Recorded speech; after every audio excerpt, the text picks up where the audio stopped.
생과 내 생에 약속이 있느니라. 아멘.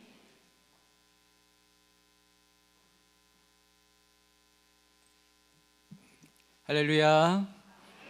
네, 우리 앞뒤 좌우 계신 성도님들을 한번 이렇게 좀 보시면서요, 이렇게 인사 나눌까요? 하나님이 당신과 함께 하십니다. 네.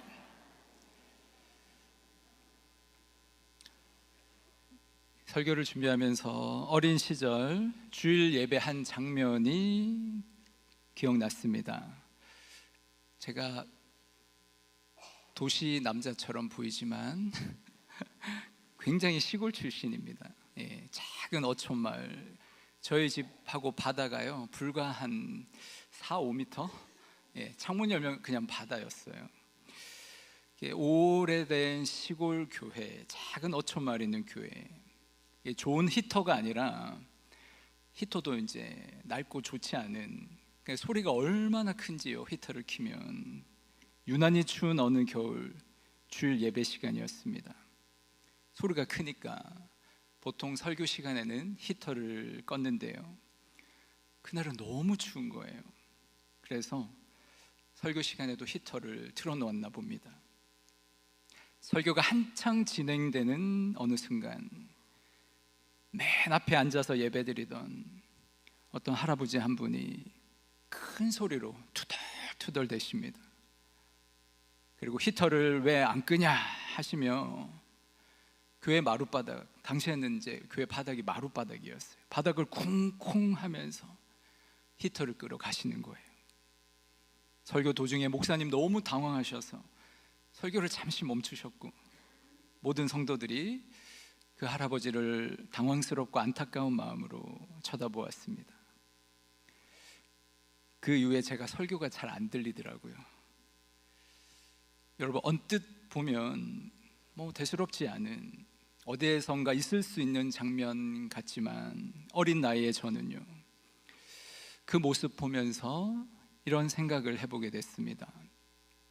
교회에 다닌 지 오래 되었다고 해서 신앙의 인격이 다 깊은 것은 아니구나. 여러분은 어떻게 생각하십니까?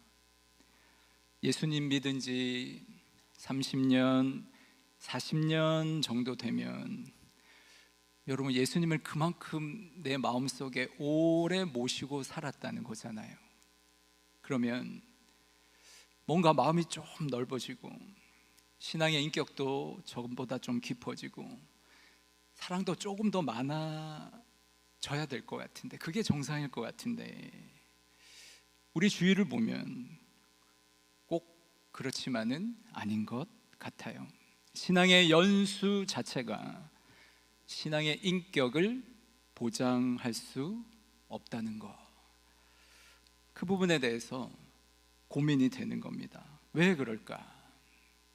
성도들 안에는요, 이왕이면 예수 좀 잘 믿고 싶다, 내가 좀 변화돼야 하는데, 그런 마음들이 다 있을 겁니다. 여러분 안에도 있을 거라 믿습니다.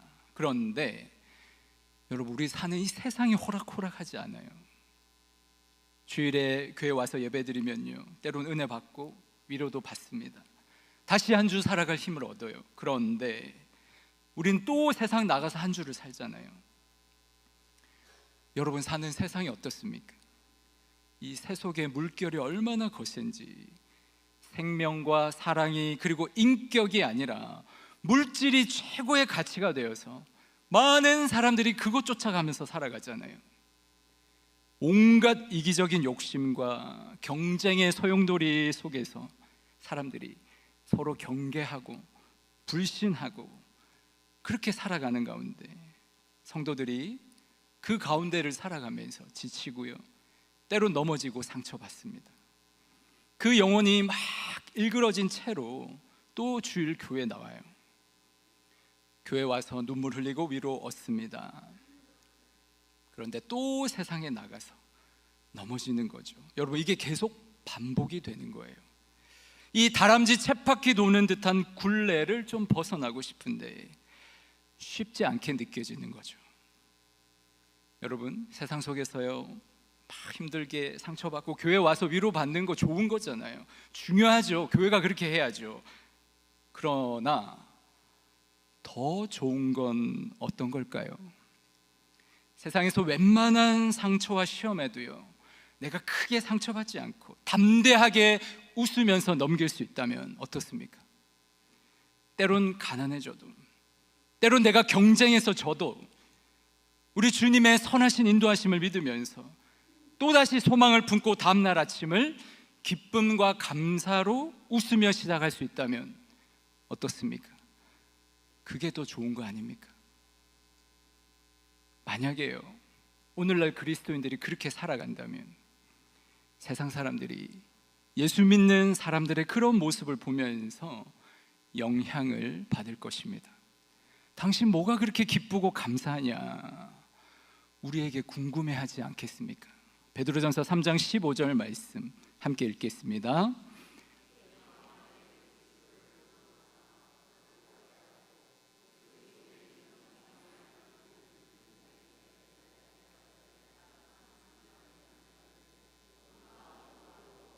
너희 마음에 그리스도를 주로 삼아. 우리는 다 예수 믿고 그리스도를 주로 삼았어요. 근데 뭐라고 합니까?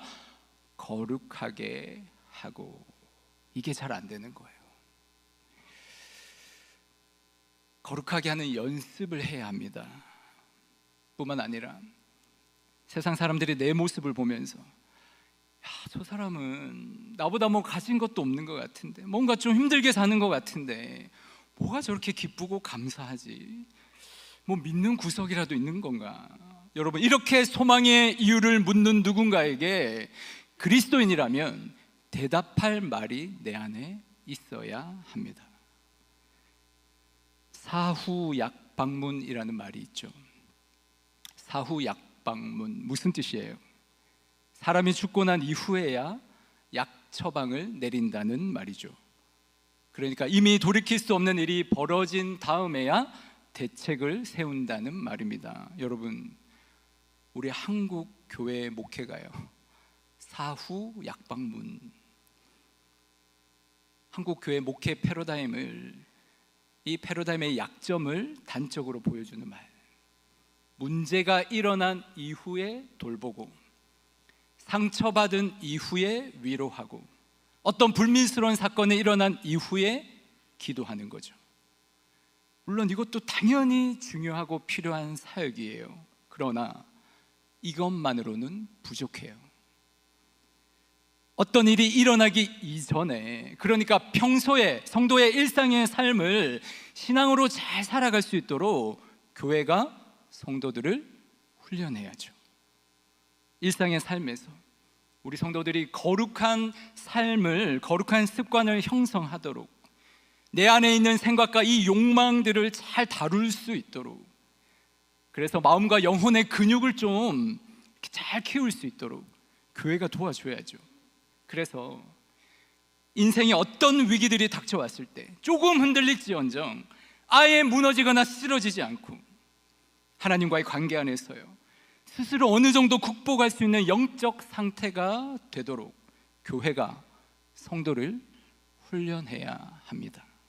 디모데전서 4장 7절 말씀 함께 읽겠습니다. 망령되고 허탄한 신화를 버리고 경건에 이르도록 내 자신을 연단하라. 아멘. 여러분, 이 말씀은 디모데 한 사람을 위한 권면이기도 하지만 동시에 예수를 믿고 따르는 우리 모두를 위한 권면이기도 합니다. 여러분, 경건이 무엇입니까? 예수님에게까지 자라가는 것, 예수님 닮아가는 것이죠. 오늘 우리 시온 찬양대 찬양 너무 감사합니다. 예수님의 성품이 나의 인격이 되는 거, 그렇죠? 여러분, 그래서 하나님 나라의 삶을 이 땅에서 살아가는 거, 그게 경건입니다. 경건에 이르기 위해 자신을 연단하라고 해요. 경건에 이르도록 자신을 연단하라. 이 구절을 NIV 영어 성경으로 보면 이렇게 표현합니다. Train yourself to be godly. 어떤 단어를 썼습니까? Train. 여러분, 트레이닝 하면 뭐예요? 훈련하는 거잖아요. 그렇죠? 트레이닝. 그러니까 경건에 이르기 위해 우리에게는 트레이닝, 훈련이 필요하다는 거예요. 여러분, 신앙생활에 훈련이 필요합니다. 저절로 되는 것은 없습니다. 구원은 전적으로 은혜로 받잖아요. 구원은 은혜로 받습니다.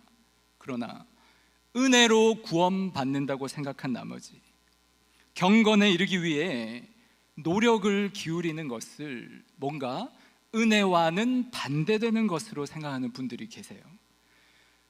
여러분, 은혜의 반대는요, 노력이 아니에요. 은혜의 반대는요, 공로입니다. 내 공로 세우는 거예요. 그게 은혜의 반대말이에요.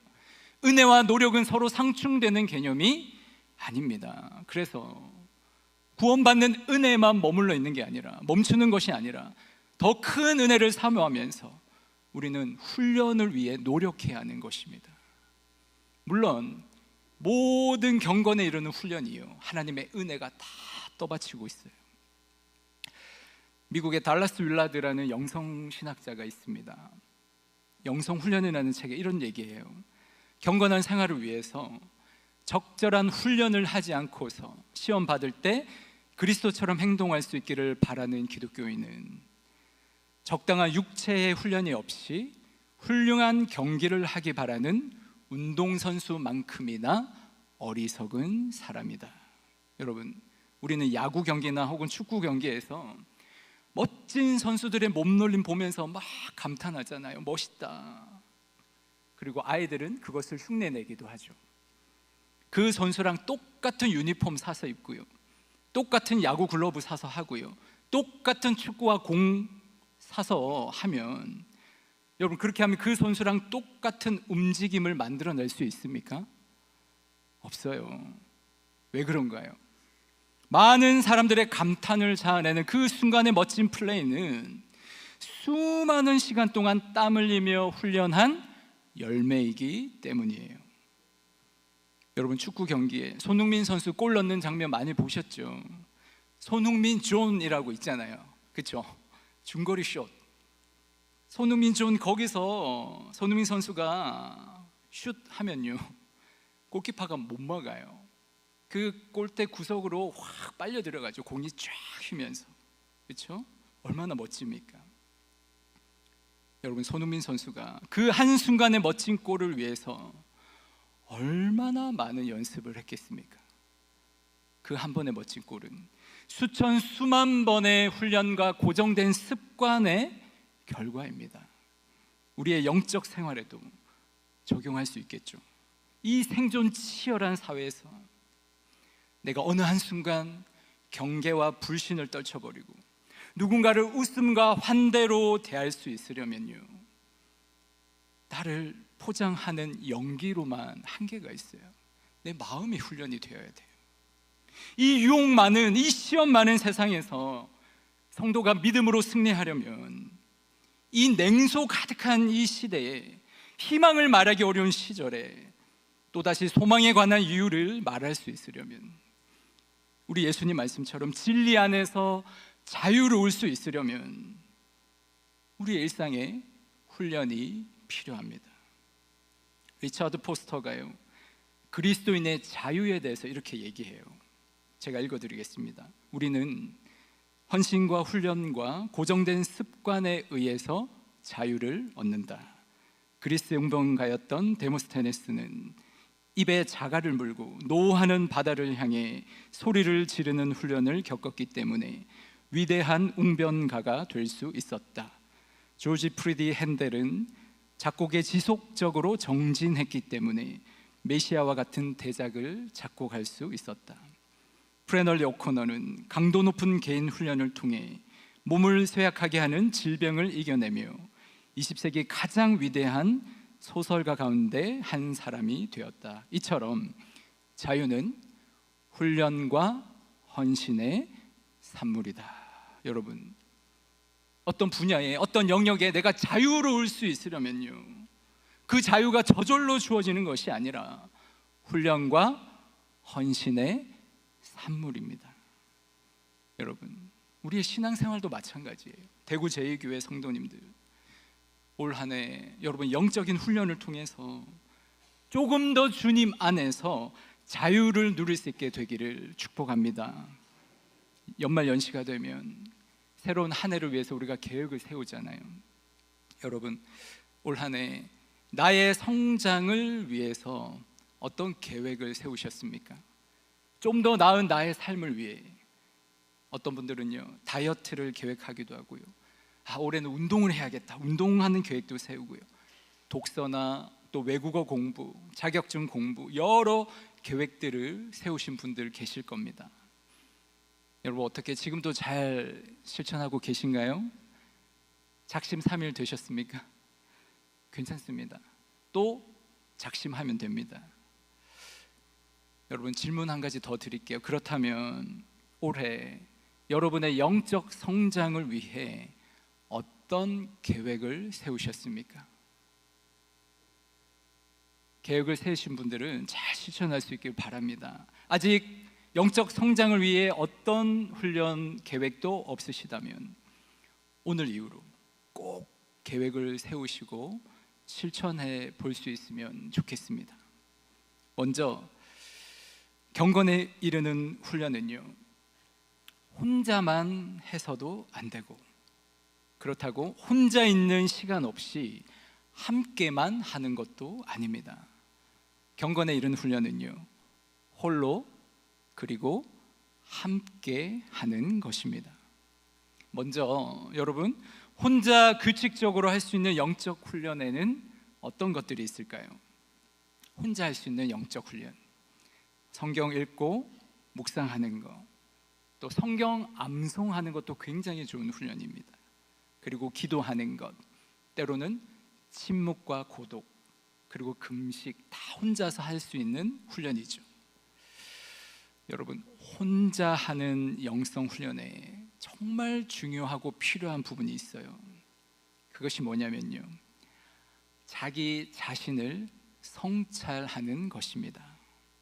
성찰은 하나님 앞에서 자기 자신을 돌아보는 것이에요. 하나님 없이 자기 혼자만 성찰하면요, 자기 비하에 쉽게 빠져버려요. 하나님 앞에서 내 내면을 돌아보는 것, 내 내면 깊은 곳에 무엇이 있는지 들여다보는 겁니다. 여러분 기억하시죠? 옛날에 학교에서 방학하면 꼭 내주는 숙제가 한 가지 있었죠. 그게 뭐예요? 일기 쓰는 거예요. 좋은 점이 있었어요. 자신의 하루의 삶을 기록해 보는 것 자체가 굉장히 의미가 있는 거죠. 그 가운데 자기 자신을 돌아보면서 감사한 제목도 찾아보고, 또 내가 실수했거나 잘못한 거 있다면 반성해서 써보기도 하고요. 물론 방학 때 일기 숙제 내주면 부작용도 있습니다. 꼭 언제 써요? 계약하기 하루 전날 밤새 일기를 지어서 쓰는 부작용도 있긴 하지만, 그런데 여러분, 그 일기를 쓰는 학생들이요, 그게 습관이 되어서 그 이후에 꾸준히 일기를 쓰는 학생들도 많았어요. 글쓰기 능력도 키우고요, 자기 성찰의 시간을 나름 가질 수 있었습니다. 여러분, 요즘 학생들 중에 일기 쓰는 학생들이 얼마나 될까요? 공부하고 학원 다니고 입시 준비하느라 정신없는데 일기를 쓸 여유가 있을지 모르겠습니다. 잘 모르긴 한데 제 주위에 일기 쓰는 학생들 별로 본 적이 없는 것 같아요. 여러분, 우리 아이들, 우리 자녀들은 언제, 어느 시간에 자신을 돌아보면서 하루를 반성할 수 있겠습니까? 아이들뿐만 아닙니다. 여러분, 현대인들이 너무 바쁘고 분주하잖아요. 자기 자신을 돌아볼 시간이 없어요. 주중에 조용히 나 자신의 삶을 돌아볼 시간이 없으니까 주일 예배 와서 참회의 기도 시간에 내가 무엇을 반성하고 무엇을 회개해야 하는지 생각이 안 나는 거예요. 그러나 주중에 한두 번이라도 자신의 내면을 살피고 내 삶을 성찰할 수 있는 사람은요, 주일날 참회기도 시간에 하나님 앞에 더 진실된 마음으로, 더 적실하게 하나님께 고백할 수 있을 것입니다. 헨리 나우엔이라는 영성신학자가 영적 발돋움이라는 책에서 이렇게 얘기합니다. 제가 읽어드리겠습니다. 영적인 삶이란 우리의 가장 깊숙한 자아로, 타인에게로, 그리고 하나님께로 향하는 발돋움입니다. 여러분, 영적인 삶 중에 가장 먼저 뭘 얘기해요? 우리의 가장 깊숙한 자아로. 여러분, 가장 깊숙한 자아로 향하기 위해서 헬리나오에는 외로움에서 고독으로 나아갈 것을 권면해요. 여러분, 외로움이 있고 고독이 있습니다. 둘이 비슷한 말 같지만 너무 다른 말이에요. 외로움은 무엇입니까? 외로움, 혼자 그냥 쓸쓸히 있는 건가요? 아닙니다. 여러분, 어떤 경우에는요, 내 주위에 사람들이 있는데 외로움 느낄 때가 있어요, 없어요? 있잖아요. 주위에 사람이 있어도 외로워요. 그러니까 외로움은 관계의 부재가 아니라 붙잡을 것이 없는 상태예요. 하나님 붙잡지 못하고 하나님 없는 것처럼 혼자 있는 상태가 외로움입니다. 그렇다면 고독은 무엇입니까? 고독, 겉으로 보기에 역시 혼자 있는 것입니다. 그러나 고독은요, 하나님과 함께 하는 홀로예요. 그래서 고독은 그저 혼자 되는 시간이 아니라 내가 이 험한 세상 살아가지만 내 안에 여전히 부족함이 있지만 하나님으로 내가 충분해질 수 있다라는 그 사실을 다시 깨닫고 배우는 시간, 고독입니다.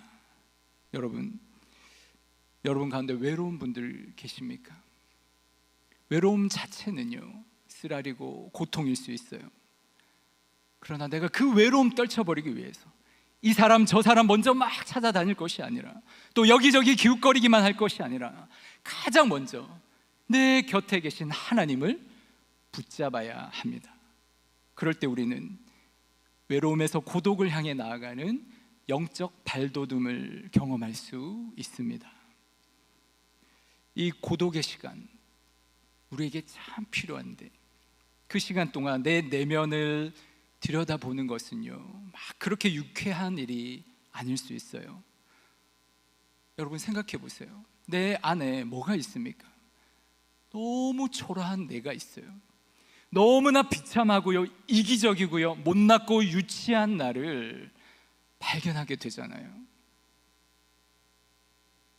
그러나 여러분, 그것을 좀 들여다보시고 귀도 기울여 보시고요, 하나님 앞에 좀 내어놓고 고백하고 때로는 질문도 해보고 그렇게 머무르게 되면 그 끝에서 그럼에도 불구하고 나는 예수님의 십자가를 통해 하나님의 은혜로 무조건적으로 수용되고 용납된 존재라는 사실, 지금도 하나님 사랑받는 존재라는 사실을 발견하게 됩니다. 그럼 그럴 때 내 불안한 마음이요, 평안으로 바뀌는 거예요. 무엇인가 바깥으로 분출하려는 그런 욕망과 갈망들이 내 내향적인 축으로 막 두려워서 매달리고 있는 내가 두려움 없는 기쁨으로 향할 수 있게 되는 것입니다. 하나님께서 우리에게 구하는 제사가 시편 말씀에 뭐라고 했습니까? 하나님께서 여러분에게 구하시는 제사, 예배가 뭐라고 했어요? 우리의 상한 심령이라고 했습니다. 하나님은요, 우리에게 너 왜 그렇게 못났냐, 또 그렇게 사냐, 너 그것밖에 안 되냐, 그렇게 닥달하지 않으세요. 내 상한 마음을 봐주시고요, 들어주시고요, 어루만져 주시는 거예요. 여러분, 그러면 회복이 시작되는 겁니다. 근대 사회는 데카르트의 다음과 같은 명제가 세상을 이끌었습니다. 여러분, 나는 생각한다, 고로 나는 존재한다, 이런 말 많이 들어보셨죠? 내가 무엇을 생각하는가가 나를 형성한다는 것입니다. 인간의 이성을 매우 중요하게 생각했죠. 인간의 이성을 통해서 이 자연을 객관화하고요, 자연을 파악하고 이용해서 인류는요, 굉장한 기술의 진보를 이루었습니다. 지금은 이성뿐만이 아니라 인간의 마음 안에 있는 욕망을 주목합니다. 인간은 무엇을 욕망하는가? 여러분, 내가 무엇을 욕망하는가? 내가 무엇을 사랑하는가가 나를 규정합니다. 결국 내가 욕망하는 것이 나예요. 내가 사랑하는 것이 나입니다. 사람은 누구나 자기가 사랑하는 것을 예배하게 되어 있습니다. 그게 사람일 수 있고요, 돈일 수도 있고요, 명예나 성공일 수도 있어요. 그리스도인은 어떤 사람입니까?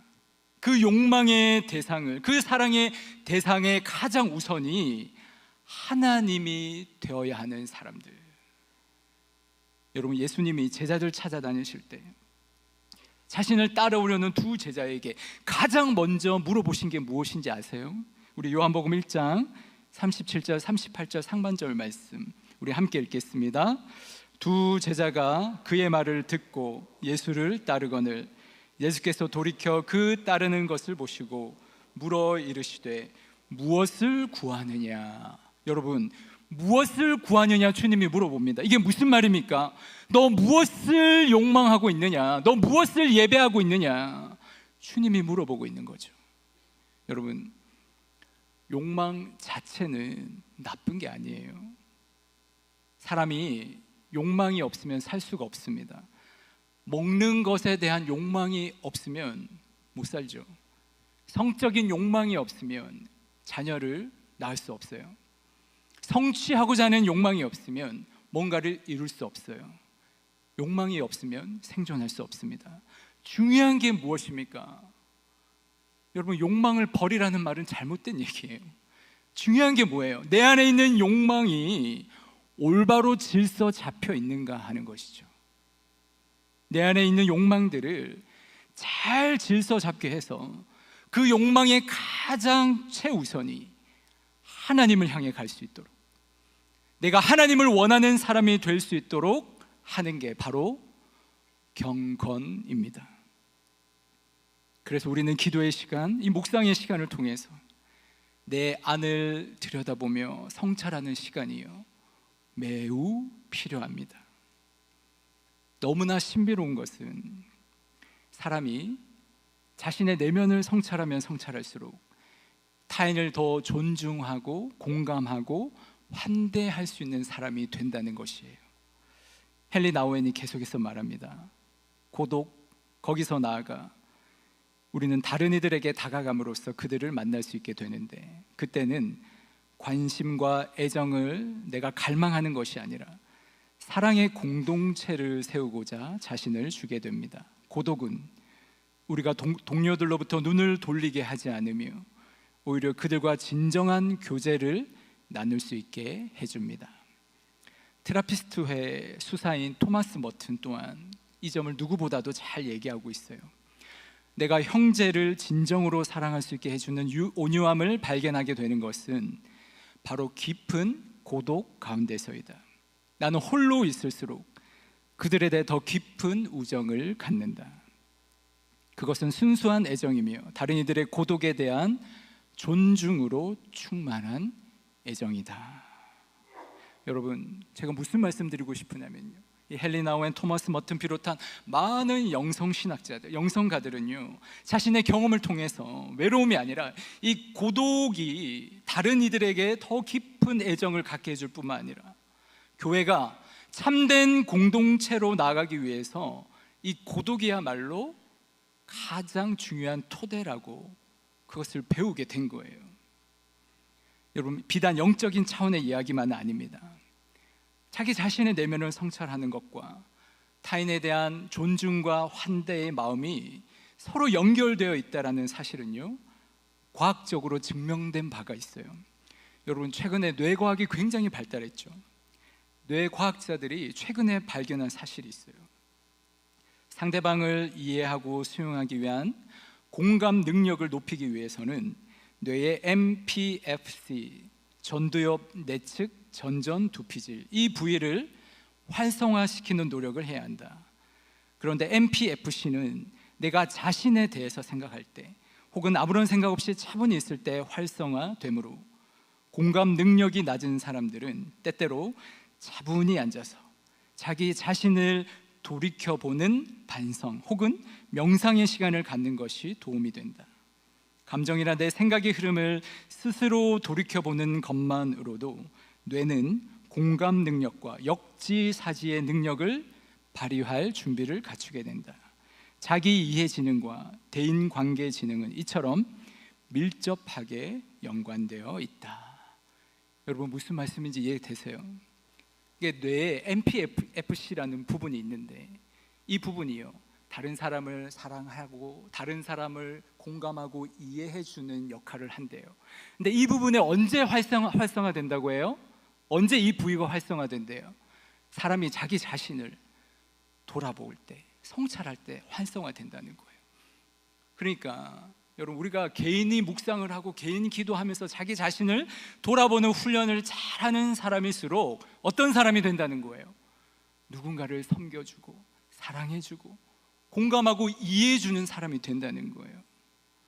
여러분, 그러니까 오늘날 그리스도인들이요, 개인의 기도 시간, 말씀을 묵상하는 시간에 지나간 삶을 돌아보는, 또 내 내면을 살펴보는 성찰의 시간 꼭 가질 수 있어야 합니다.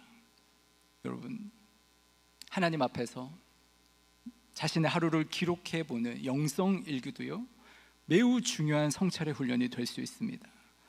하나님 앞에 머무는 그 고독의 시간이 누군가를 향한 환대로 발돋움하게 해줄 것입니다. 우리는 홀로의 훈련과 함께 또한 함께의 훈련을 해야 합니다. 여러분, 함께하는 훈련에는 어떤 게 있을까요? 지금처럼 공예배 드리는 것도 함께하는 훈련이죠. 교회 양육 훈련에 참여하는 것, 또 교회 섬기고 봉사하는 것, 소그룹 모임에 참여하는 것, 이런 것들이 있겠죠. 여러분과 소그룹 모임과 소그룹 교제에 관한 이야기를 나누고 싶어요. 여러분, 밖에 나가서 대부분들 사람들과의 만나면 여러분 뭐 해요? 사람들과의 모임에서 사람들은요, 가능하면 자신의 좋은 점을 어필하려고 하는 경향이 있습니다. 이미지 메이킹 한다고 하잖아요. 속은 안 그런데 뭔가 잘 보이고 싶은 겁니다. 은근히 자신을 돋보이게 합니다. 자기가 가지고 있는 지식이나 정보를 드러내기도 하고요, 자신의 소유나 또 자신의 인간관계를 자랑하기도 합니다. 자신의 한 경험과 성취를 드러내 보이기도 하고요, 가끔은 자식 자랑할 때도 있죠. 여러분, 내 주위에, 우리 주위에 자신의 약점이나 상처를 말하는 모임이 있나요? 교회 공동체는 달라요, 여러분. 교회는 달라요. 자신의 약함을 고백합니다. 사도 바울, 자신의 약함을 자랑하였습니다. 여러분, 어떻게 그럴 수 있습니까? 예수님의 십자가 때문입니다. 예수님이 우리의 모든 죄와 수치와 연약함을 다 짊어지시고 자신의 부끄러움도 개의치 않으신 채 십자가에 달리셨습니다. 그리고 다시 부활하셨어요. 모든 수치와 부끄러움과 연약함이 영광이 되게 해주셨어요. 그 부활하신 그리스도의 능력이 우리 안에 있기 때문에 우리가 약할 그때에 주님이 우리의 강함이 되는 줄 믿습니다. 여러분, 교회 공동체는, 이 세상은 몰라도 교회라면, 적어도 교회 공동체라면 그리스도의 이름으로 자신의 연약함을 기꺼이 내어놓을 수 있는 곳, 기꺼이 내어놓아도 안전한 곳, 여러분, 그게 교회 공동체예요. 그렇게 하라고 교회가 구역 모임을 만들어 놓은 거예요. 구역 모임 안에서 내 연약함을 내어놓을 수 있습니다. 그것이 허물이 되지 않고 오히려 그 연약함을 내가 감싸주고 기꺼이 보듬어주고요, 서로를 위로할 수 있습니다. 누군가의 연약함과 아픔을 나의 것으로 끌어안고 함께 기도해요. 여러분, 그 안에서 비로소 그렇게 서로 돌봄을 통해 상처가 치유되고 회복되는 것입니다. 그리스도인이 가장 치유받고 변화되는 데 절실하게 필요한 게 바로 건강한 소그룹 공동체입니다. 여러분에게 그런 공동체가 있습니까? 여러분 속한 구역 모임이요, 앞으로 그런 아름다운 소그룹 공동체 되면 참 좋겠습니다. 여러분, 그게 가능할까요? 그게 가능하겠습니까? 마태복음 18장 20절 말씀 우리 함께 읽겠습니다. 두세 사람이 내 이름으로 모인 곳에 나도 그들 중에 있느니라. 아멘. 여러분, 충분히 가능합니다. 왜요? 우리 구역 모임 안에, 내가 모인 소그룹 모임 안에 예수님이 함께 계시기 때문입니다.